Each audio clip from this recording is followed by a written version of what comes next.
Salam, selamat pagi. Kami akan membahas tentang bagaimana kasih dan pengampunan yang telah Tuhan nyatakan dalam kehidupan Bapak Stephen. Ya, saya akan banyak sekali mau menanyakan soal bagaimana kasih dan pengampunan dalam kehidupan Bapak Stephen. Ya.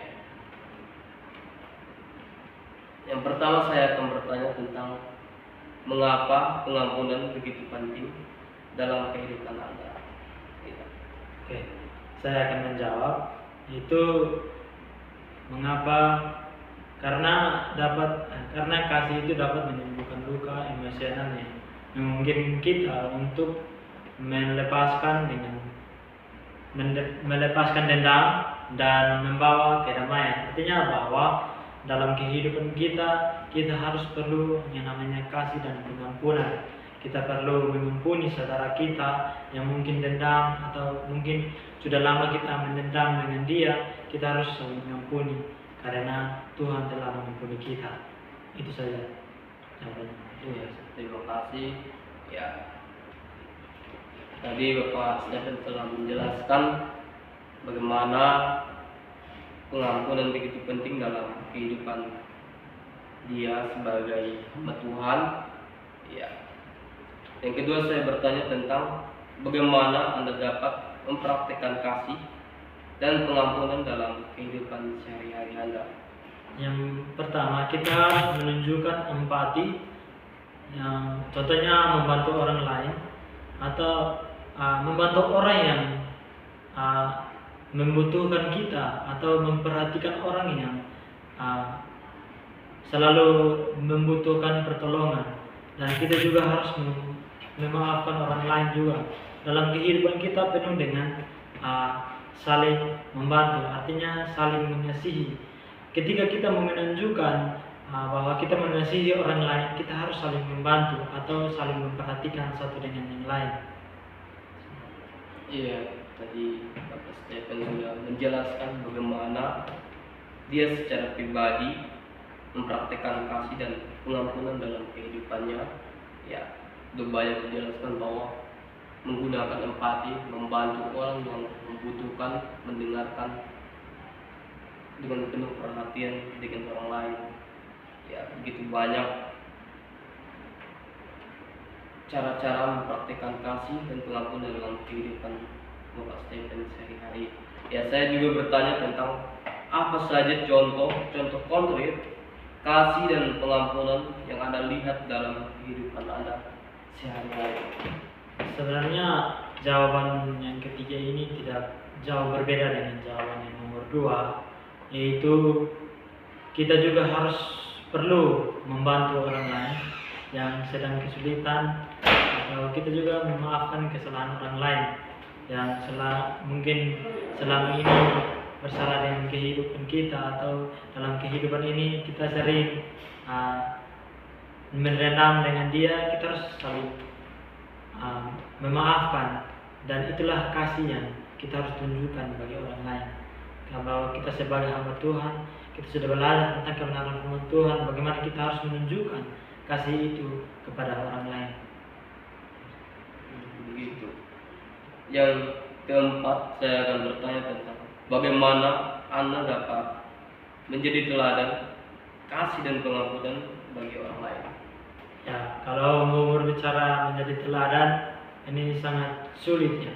Karena yang kita harus menunjukkan perilaku yang sesuai dengan apa kata kebenaran firman Tuhan, atau sesuai dengan Alkitab yang mengatakan bahwa harus saling mengasihi atau saling mengampuni satu dengan yang lain.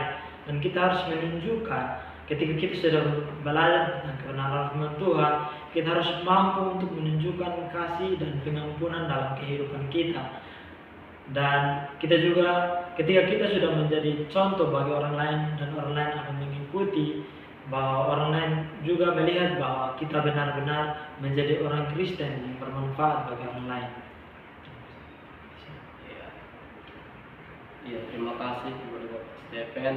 Banyak sekali yang dijelaskan tentang bagaimana di dalam kehidupannya sehari-hari, dia mengampuni orang lain, menunjukkan kasih dalam kehidupannya. Tapi saya memberi pertanyaan yang terakhir buat Bapak Stephen. Tadi sudah menjelaskan bagaimana cara mempraktekkan kasih dan pengampunan dalam kehidupan sehari-hari, dan saya akan bertanya yang terakhir untuk Pak Stephen sebelum kita mengakhiri podcast kita pada pagi hari ini. Ya, saya akan memberi pertanyaan yang kelima, bagaimana kasih dan pengampunan Allah telah mengubah kehidupannya. Mungkin Pak Stephen boleh kayak memberi kesaksian untuk kita semua. Ya, di dalam kehidupan Pak Stephen banyak sekali hal-hal yang mungkin mengubah atau cara Tuhan mengubah Bapak Stephen, sehingga Bapak Stephen boleh menjadi atau memilih atau dipanggil oleh Tuhan sebagai hamba Tuhan. Ya, mungkin kalau berbicara tentang perubahan atau mengubah hidup itu bisa terlalu sangat banyak, yaitu yang Tuhan berikan. Tentunya kasih Tuhan memberikan kepada kita supaya agar kita bertobat, dan kita bertobat supaya kita akan melakukan kasih itu dalam kehidupan kita. Ketika kita memberikan hidup kita kepada Tuhan, maka kita percaya bahwa Tuhan akan selalu menolong kita. Mungkin dalam kehidupan kita sebagai orang-orang percaya, kita sering dikucilkan, tetapi bagaimana kita harus menunjukkan kasih kita kepada orang lain. Mungkin terkadang saudara kita atau sesama kita atau orang-orang yang terdekat dengan kita selalu dendam dengan kita, tetapi bagaimana kita harus berusaha untuk mengampuni mereka sesuai dengan kebenaran firman Tuhan yang sudah jelaskan dalam Alkitab. Begitu banyak ayat-ayat Alkitab yang menjelaskan tentang kasih dan pengampunan, dan terkhususnya pada hari ini saya mau menjelaskan tentang Efesus pasal 4 ayat yang ke-32. Di situ mengatakan bahwa kita harus saling mengampuni atau kita harus saling menunjukkan kasih kita kepada orang lain. Dan ketika kita sudah diampuni oleh Tuhan, kita juga harus mampu untuk mengampuni orang lain. Dan mungkin dalam kehidupan kita juga perlu yang namanya pengampunan agar kita juga hidup damai.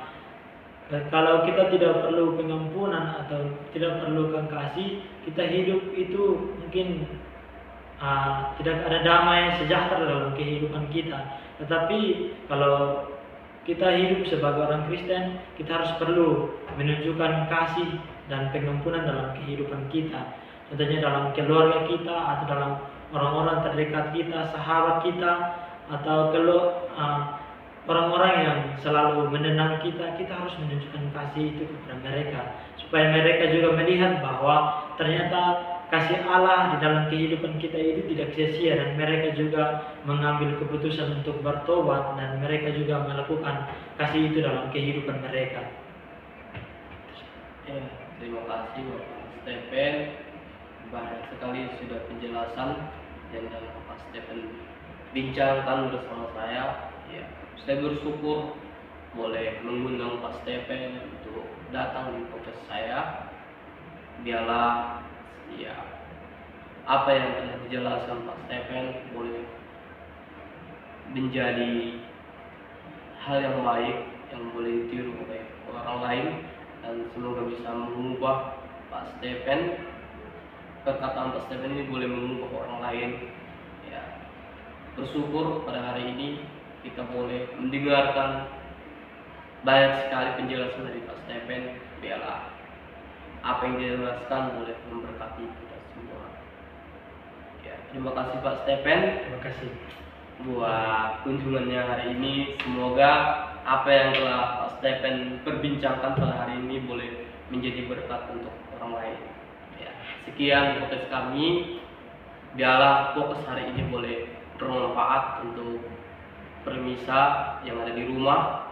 Biarlah kita boleh menunjukkan kasih dalam kehidupan kita hanya kesal. Ya, hanya ini fokus kami.